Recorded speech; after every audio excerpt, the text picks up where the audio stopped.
What's up guys, this is your boy the one Chris 83, and here we're going to do a quick versus video between the iPhone 4S and the iPhone 5.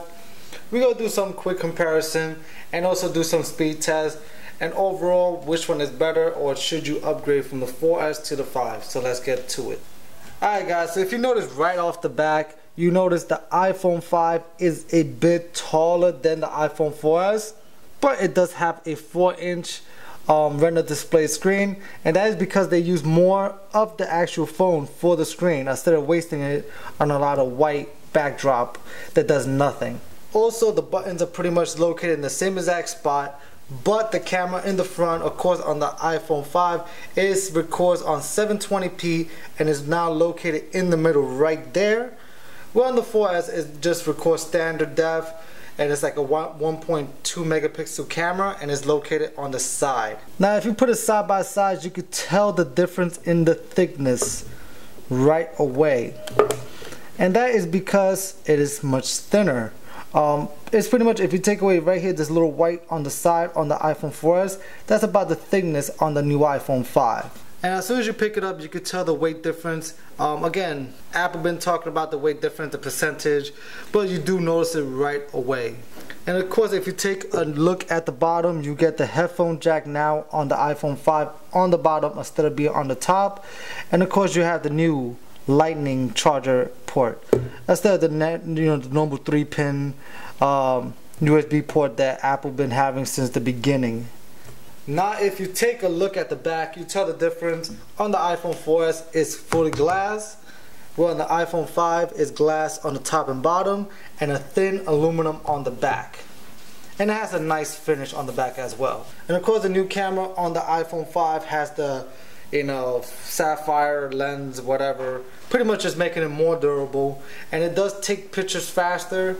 Apple says 40% faster, but you do notice the difference. And another thing you notice is you have a mic right in between the camera and the flash and the camera are actually further apart compared to the 4S, so this way you don't get that little blue glare sometimes you get on pictures on the iPhone 4S. Alright guys, so let's do some quick speed tests between the iPhone 5 and the iPhone 4S.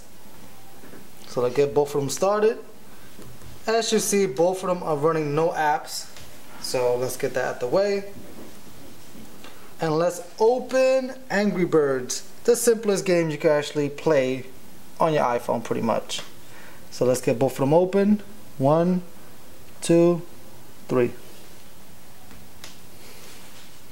As you saw, it was fast. Now I'm not logged in, but it did load up faster to get to that screen.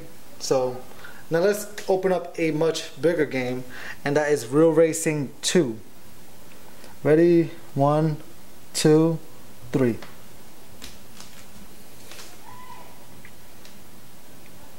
As you saw, it's much faster and it loaded up faster as well.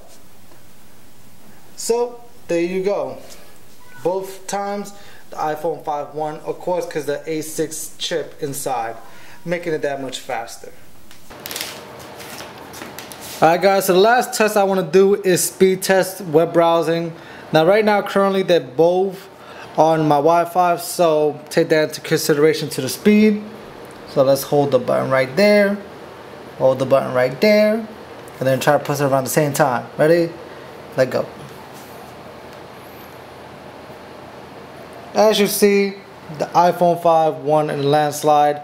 It loaded faster and it finished loading up the whole page faster. So overall, what do I think about the iPhone 5 compared to the iPhone 4S? Now if you're looking at both of them right now, they pretty much look exactly the same. The difference is you can tell it's a bit longer, and right here you see the button for the camera, or the dot, and right here is on the side. So design is pretty much very similar. The back of course is a bit different, but the front, if you look at it, is exactly the same. And that's pretty much about it. As soon as you pick up the iPhone 5, you'll tell the difference right away from the size of it, from the feel, the thickness, and of course the weight. And as soon as you turn it off, the performance, from the camera to web browsing to playing games, the speed, everything about the iPhone 5 is improved from the 4S. Of course, if you have an iPhone 4 or 3GS, it's a must upgrade. Now if you have the 4S is still a great phone, but if you want the best of the best, is still a great upgrade even from the 4S. But guys, let me know what you think about the iPhone 5. Have you gotten it? Do you think it's as good as it should be? And if you have not gotten it, do you plan to? Let me know in the comments down below. But guys, don't forget to hit that like button, subscribe if you're not already. But this is your boy, the one Chris 83. I'll catch you next time. Peace.